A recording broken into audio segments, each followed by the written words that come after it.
Hello and very good morning to all my dear students. दोस्तों, आज आपकी chemistry की एग्ज़ाम है। अब आपको आज की केमिस्ट्री के एग्ज़ाम के लिए क्या करना चाहिए और क्या नहीं करना चाहिए। देखो, अब एग्ज़ाम के अंदर थोड़े ही आवर्स जो है वो बाकी रह गए हैं और कुछ घंटों के अंदर आपके पास केमिस्ट्री का क्वेश्चन पेपर जो है वो आ जाने वाला है। तो अभी आपके जो फ्रेंड्स हैं या फिर सेंटर पे जब आप जाओगे तो बहुत सारे लोग जो होंगे वो यहाँ पे र्यूमर्स ऐसा फैला रहे होंगे कि इतने क्वेश्चंस कर लो, ठीक है, और बाद में हमें थैंक यू बोल देना। वो आपको 4-5 ऐसे क्वेश्चंस फेंकेंगे आपके सामने जो आपने पूरे साल कभी देखे नहीं है, ऑकवर्ड क्वेश्चंस, आपका कॉन्फिडेंस डाउन करने के लिए। तो बिल्कुल भी ऐसे सोर्स जो है उस पर ट्रस्ट आपको नहीं करना है। आपकी जो मेहनत है उस पर आपको ट्रस्ट करना है। आपने जो अभी तक पढ़ा है, पूरे साल जो पेपर्स दिए हैं, एग्ज़ाम दी है, पूरे साल आपने जो स्टडी किया है, वो चाहे जहाँ से भी किया हो, ऑनलाइन ऑफलाइन जहाँ से भी किया हो, आपने हर एक चैप्टर को बहुत अच्छे से प्रिपेयर किया है और आपके अंदर वो कॉन्फिडेंस होना चाहिए।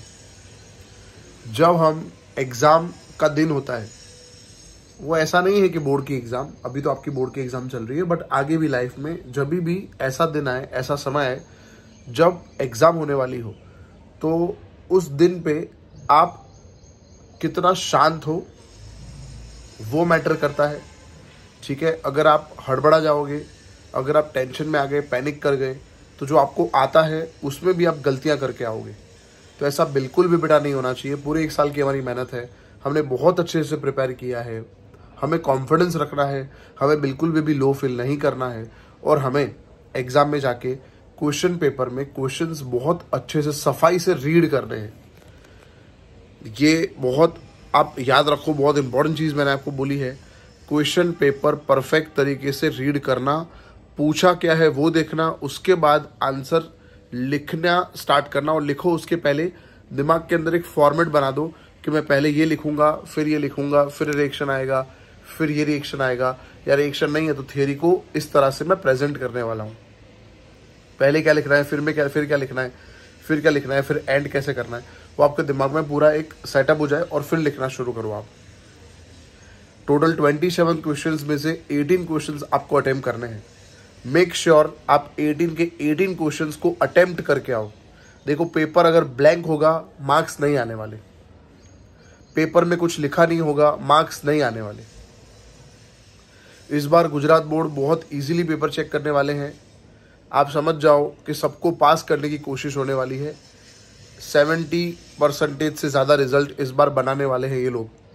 तो अगर आपने पेपर में कुछ भी लिखा है, इट्स अ गोल्डन चांस कि आप इस साल पास हो जाओ। मतलब इस साल अच्छे मार्क्स मिला उसका भी चांस ज़्यादा है, इस बार पास होने के चांसेस भी बहुत ज़्यादा हैं। पेपर भले टफ आए, इजी आए, वो मैटर नहीं करता। क्वेश्चन में जो पूछा है उसके रेफरेंस में आपने कुछ लिखा होगा, आपको यहाँ मार्क्स दिए जाएंगे।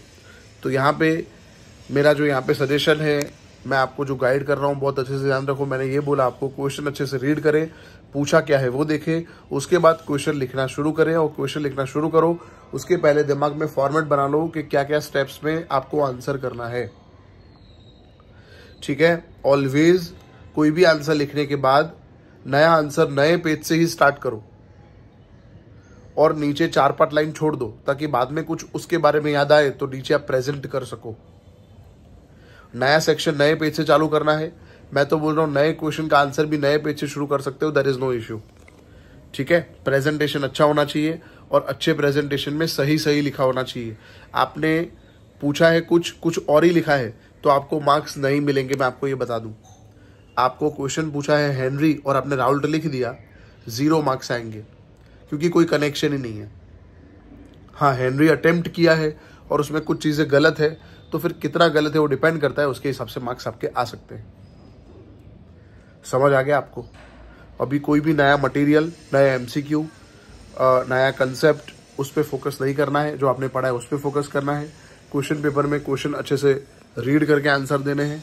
18 क्वेश्चंस अटेम्प्ट करके आना है, ये हमारा गोल होना चाहिए। एक भी क्वेश्चन कम हमें अटेम्प्ट करके नहीं आना है। ठीक है बेटा, अभी तक जो पढ़ा है उसको रिकॉल करते रहो और एग्ज़ाम के 1-2 घंटे पहले आप आराम से टेक्स्ट बुक जो भी है आपके नोट्स उसको रख दो। बार बार अब रिपीट करने का मतलब नहीं है। देखो, पूरे साल जो पढ़ा है वही आपकी हेल्प करेगा। आप अभी आज और कल में जो नया प्रिपेयर किया है उसका तो मतलब है नहीं। मैंने आपको पहले ही बोला था नया प्रिपेयर करो ही मत।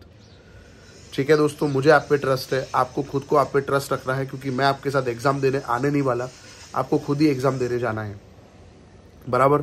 तो आप खुद आपके साथ हो उस समय, तो आपको थोड़ा शांत रहना है और अपने जो भी कंसेप्ट है उसको बैक करना है और क्वेश्चन रीड करके 18 में से 18 क्वेश्चंस जो है वो अटेम्प्ट करके आने हैं। ओके बेटा, मिलता है दोस्तों एग्जाम के बाद। मुझे आप पे ट्रस्ट है, आप बहुत अच्छा करने वाले हो और आप सबके 90+ मार्क्स आएंगे, मुझे आप पे ट्रस्ट है। ठीक है, वीडियो को लाइक कर दो, अपने फ्रेंड्स तक पहुंचाओ, उनको बोलो कि ये सब चीज़ें ध्यान रखो बोर्ड के अंदर। नए हो तो प्लीज़ सब्सक्राइब कर लो। और गुडसेट का कोर्स जो है 20 से मैं लॉन्च कर रहा हूँ, 20 से 30, वो अभी तक आपने ज्वाइन नहीं किया, जल्दी से आप ज्वाइन कर लो। मिलते हैं नेक्स्ट लेक्चर के अंदर दोस्तों।